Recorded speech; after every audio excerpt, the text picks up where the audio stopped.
We're stuck at the moment. We're probably about 6 kilometres outside the Skin Valley.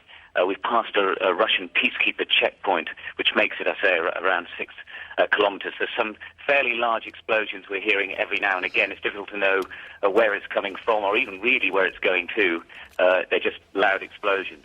Problem is, about a mile and a half maybe up the road from us, 2 different sets of cars, people we stopped, are being fired at. They don't know who's firing at them. It is by machine guns. They're certain they're not Georgian soldiers, but they're not Russian regular forces either.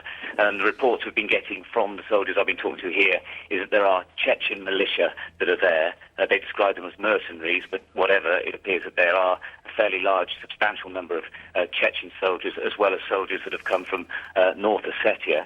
One commander was telling me that overnight hundreds came. I said, could it be thousands? He said it could be thousands. They just could tell that they were moving in from North Ossetia throughout the night to bolster the Russian forces in Skin Valley.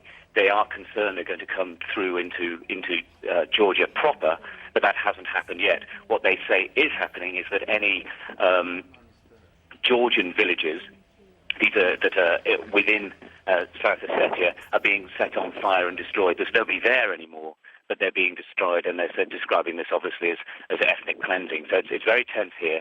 There's not the sort of level of fighting that we saw over the last couple of days or so. As I said, there are bombs going off. It's difficult to know exactly who or what is being targeted, and there is this great sense of people leaving.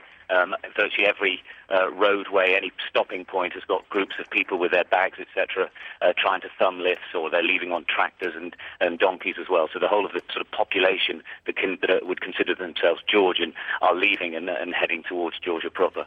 In terms of that, Stuart, is there any help for them in terms of medical help or aid getting through to them?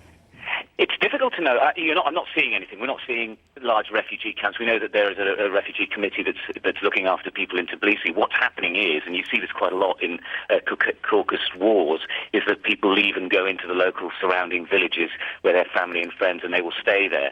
So you'll see large numbers of people on the road, and then they pretty much disappear. We're not seeing them going into refugee camps. That wouldn't be in their nature. They would normally be assimilated into the local communities. Now, over time, of course, that becomes a real problem, because in a poor country like this, looking after a whole load of extra mouths is difficult in itself, and I'm sure the aid agencies will be considering that as a problem in the future.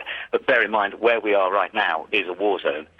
It'd be very difficult, if not impossible, for any aid agency to operate here properly and be able to bring any assistance to anyone, because it would simply be too dangerous for them.